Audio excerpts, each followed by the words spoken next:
নমস্কার বন্ধুরা, আজকে জামাই ষষ্ঠী। জামাই ষষ্ঠীর দিন জামাই ষষ্ঠী সম্পর্কে কিছু কথা বলবো। কোথা থেকে এলো এই জামাই ষষ্ঠী? এটি অতি প্রাচীন একটা অনুষ্ঠান, একটা পুজো। বাঙালিরা দীর্ঘদিন ধরে পালন করছে।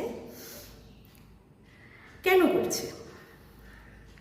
আগেকার দিনে কি হতো, যখন মেয়েদের বিয়ে হয়ে যেত, শ্বশুরবাড়ি যখন সে একবার চলে যেত, তার পক্ষে কিন্তু বাপের বাড়ি আসাটা খুব মুশকিল ছিল।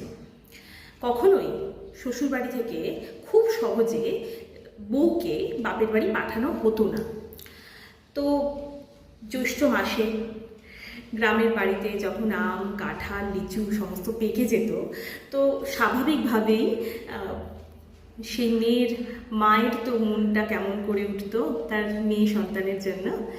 তো সেই সময় কি হতো, মায়েরা একটা কৌশল করলো। তো কী সেই কৌশল? সে মা ষষ্ঠীর ব্রত করবে, আর সেই ব্রত উদযাপনের জন্য মেয়েকে থাকতে হবে। কারণ আমরা জানি মা ষষ্ঠীর ব্রত কেন করা হয়, সেটা হচ্ছে যাতে সন্তান লাভ হয়। তো মেয়ের সন্তান লাভের উদ্দেশ্যে তার মা ব্রত করছে, তাই মেয়ে জামাইকে সেখানে থাকতে হবে। আর এই উদ্দেশ্যে সেই সময় কি হলো, মেয়ে জামাই তার ঘরে আসতো আর তার মা তাকে মন ভরে তার প্রিয় খাবারগুলো খাওয়াতো, এবং জামাইকেও তাই একইভাবে। এবং তাছাড়া ব্রত উদযাপন তো আছে। তো সেইখান থেকে এই ব্রত শুরু। এর আরেকটা কারণ ছিল যে সন্তান কামনা করলে, সন্তান সম্ভবা হলে সেই মেয়েটি একটা দীর্ঘ সময় তার বাপের বাড়ি এসে থাকতে পারবে। এটাও একটা বড় বিষয়। তো এছাড়া আরও কিছু প্রচলিত গল্প আছে।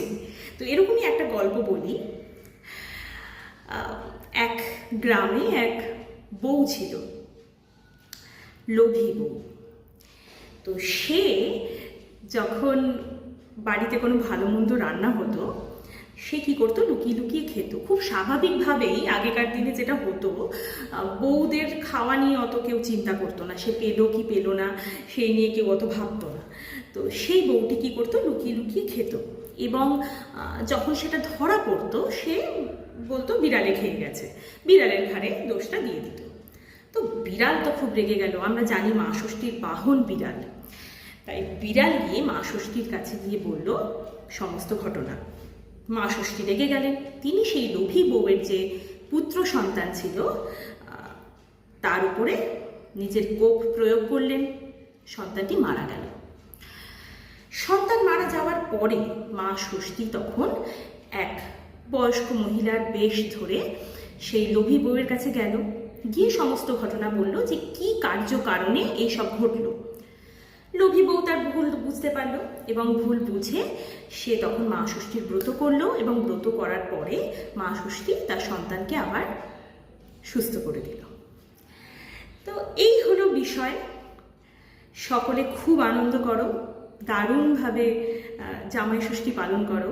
আর যারা করছো না, যাদের বিয়ে হয়নি বা জামাই ষষ্ঠীতে যাওয়া হয়নি, তাদের বলছি ঠিক আছে, নো প্রবলেম, নিজের জন্য নিজে কিছু একটা করে খেয়ে নাও, কোনো অসুবিধা নেই। নাই বা থাকুক কেউ, মা তো আছে, মায়ের সঙ্গে নয় কাটিয়ে দাও সময়টা। খুব ভালো থেকো, খুব আনন্দে থেকো।